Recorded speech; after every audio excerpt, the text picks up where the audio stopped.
Salut à tous les comme French, j'espère que vous avez la forme. Dans cette vidéo, on va voir comment réussir sur Instagram en 2020, 2021 et au-delà. Pour ça, on est avec Pierre Elliott. Salut Pierre Elliott, j'espère que tu vas bien. Donc Pierre Elliott, il a plusieurs comptes, a plusieurs dizaines de milliers d'abonnés. Il va nous expliquer comment réussir sur Instagram. Avant qu'on vous explique tout ça, n'hésitez pas à liker cette vidéo, à vous abonner et on se retrouve tout de suite. C'est parti.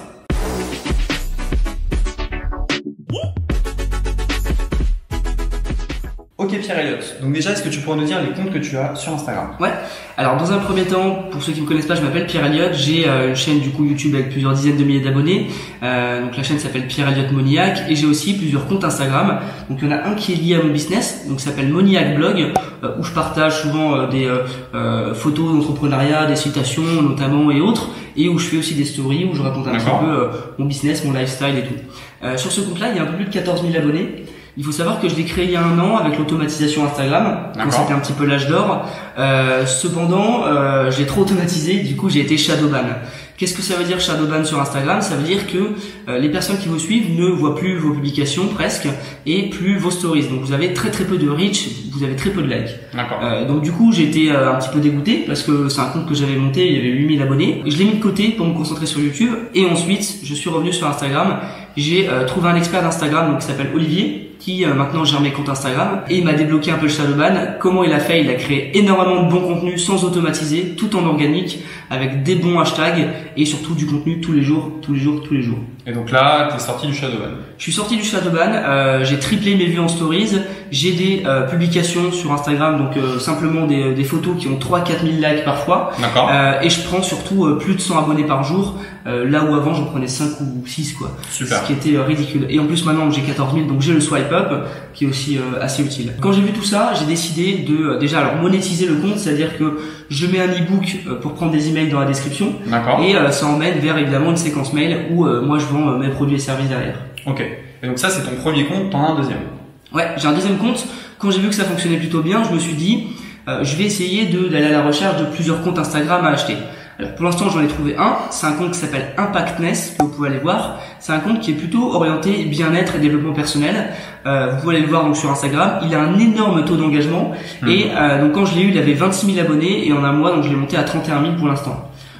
Donc là encore c'est Olivier qui s'en occupe, qui fait des publications, il publie tous les jours et là honnêtement on est sur un compte vraiment extraordinaire parce qu'il y a des publications qui vont parfois jusqu'à, je crois que le record c'est 80 000 likes.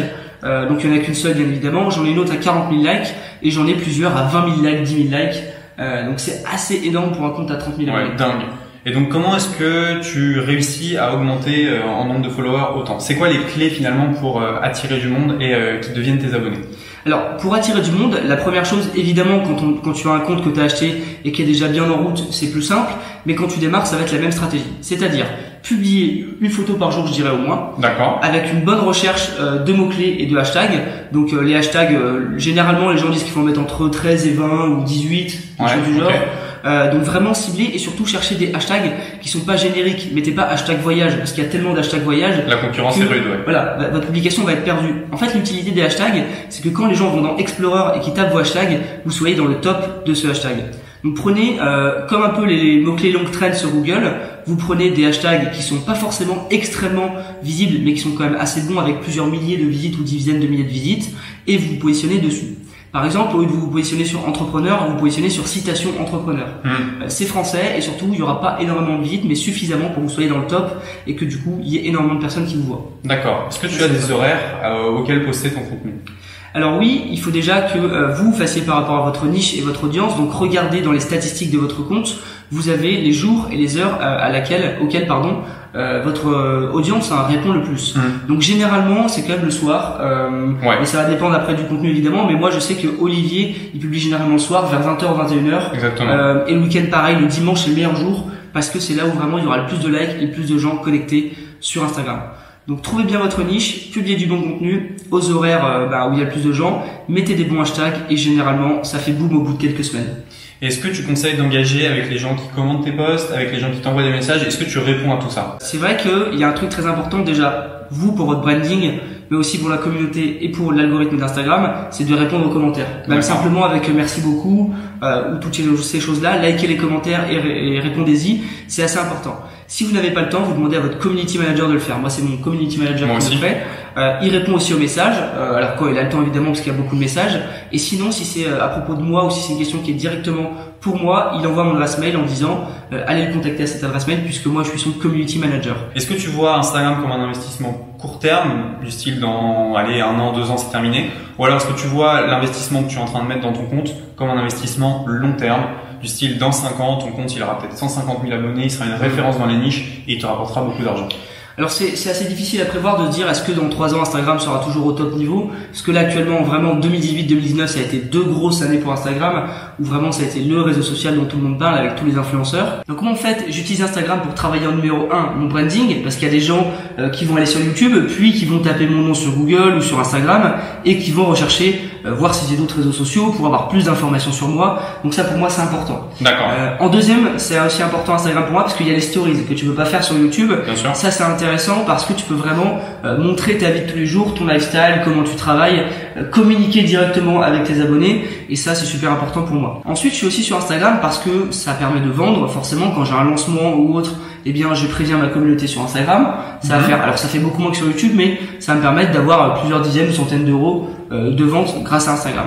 Et enfin, la dernière solution, c'est de gagner de l'argent. Donc avec l'achat-revente de compte Instagram, tu achètes un compte, tu le montes et tu le revends. Ça, c'est quelque chose qui fonctionne bien. Moi, un pack Nest, je l'ai acheté à 1000 euros, je le monte et puis après, potentiellement, plus tard, je pourrais peut-être le revendre 5 ou 10 000 euros. Largement. S'il garde cet engagement et s'il monte aussi rapidement qu'il le fait actuellement. Donc, il y a plein de possibilités avec Instagram.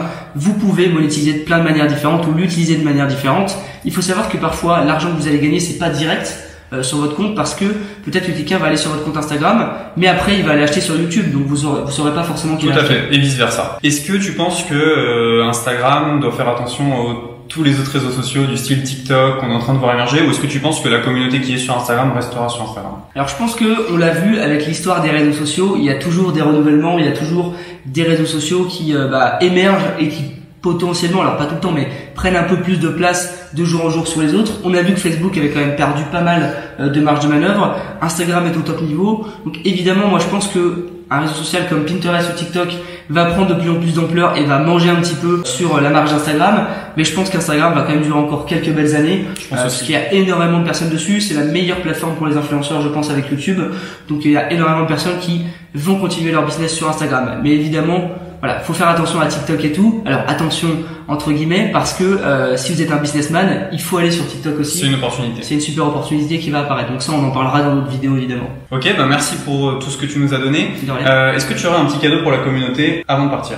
Ouais, j'ai un petit e-book moi que je vais vous mettre dans la description. Il s'intitule les 17 hacks pour gagner plus d'argent, vivre d'internet et être libre. C'est un e-book offert dans lequel je vous présente tous les business et les petites astuces marketing que j'ai mis en place pour exploser sur internet. Donc c'est dans la description. Super, donc on met ça sous la vidéo. N'hésitez pas à liker cette vidéo, à vous abonner. Je mets également la chaîne de Pierre Elliott dans la description et on se dit à très bientôt dans une prochaine vidéo. Ciao. Ciao.